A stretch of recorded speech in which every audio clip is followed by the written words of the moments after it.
मैं सर के सामने बोल नहीं सकता, सर वैसे ही काम बोलते हैं तो कैसे क्या बात होगी उसके बाद। तो तुलनाओं में कहना हो तो अध्यापक की भूमिका एक तो होती है रत्नावली जैसी, तुलसीदास के साथ जो हुआ था। तुलसीदास बहुत महान कवि हैं लेकिन शुरू से नहीं थे, पत्नी के प्रेम में अंधे थे। पत्नी के प्रेम में अंधा होना बुरी बात है कि अच्छी बात है, पता नहीं आज का जमाना क्या सोचेगा, लेकिन वहां ऐसा माना गया कि थोड़ा ज्यादा अंधापन हो गया था। इतने अंधे हो गए थे कि पत्नी एक दिन बोली कि मायके जा रही हूं या भाई के जा रही हूं, मतलब भाई के घर जा रही हूं। अब इनकी बेचैनी का आलम ये कि मैं तो आज ही जाऊंगा, ससुराल चला जाऊंगा मिलने के लिए। रास्ते में नदी थी, उफनती हुई नदी, पुल टूट गया था बाढ़ से, कैसे जाएं। बेचैनी का आलम ये कि एक लाश तैर रही थी, उस पर चढ़ के पार करके पहुंच गए, लाश को नाव बना के पहुंच गए। फिर पहुंचे घर, बाहर से आवाजें दी, किसने खोला ही नहीं, आधी रात का समय था। ये पता था कि उनकी पत्नी सेकंड फ्लोर पे रहती है।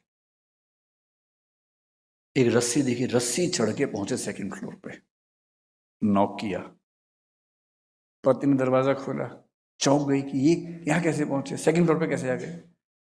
बोले रस्सी थी उस पर चढ़ के आ गया। रस्सी, बाहर जाकर देखा रस्सी नहीं, सांप था वो।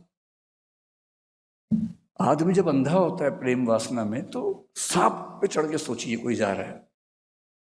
तब पति ने ऐसी फटकार लगाई, बोले जितनी आसक्ति मेरी देह से है उसकी 1% भी राम से होती ना, तुम्हारा जीवन बेहतर हो गया होता। वहां से टर्निंग पॉइंट आता है, वो जाते हैं चित्रकूट और उस चित्रकूट में रहना शुरू करते हैं, वहां रह के साधना करते हैं। तब राम और हनुमान से उनकी कहते हैं कि एक स्वप्न में मुलाकात होती है, वहां से रामचरितमानस पैदा होती है, हनुमान चालीसा पैदा होती है। अब रत्नावली से बाद में कोई पूछे आपका क्या योगदान है, वो कहे कि मैंने तो खाली डांटा था एक बार, या सर कह रहे खाली पानी डाला था थोड़ा सा।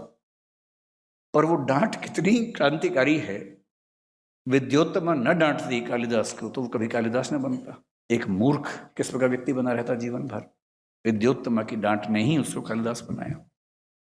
और एक आखिरी उदाहरण, महान अध्यापक वो होता है जो अपने विद्यार्थी के अंदर जिज्ञासा पैदा करे, अपने विद्यार्थी को अंतर्दृष्टि दे, अपने विद्यार्थी को एक बेहतर मनुष्य और बेहतर साधक बनने में प्रेरणा दे।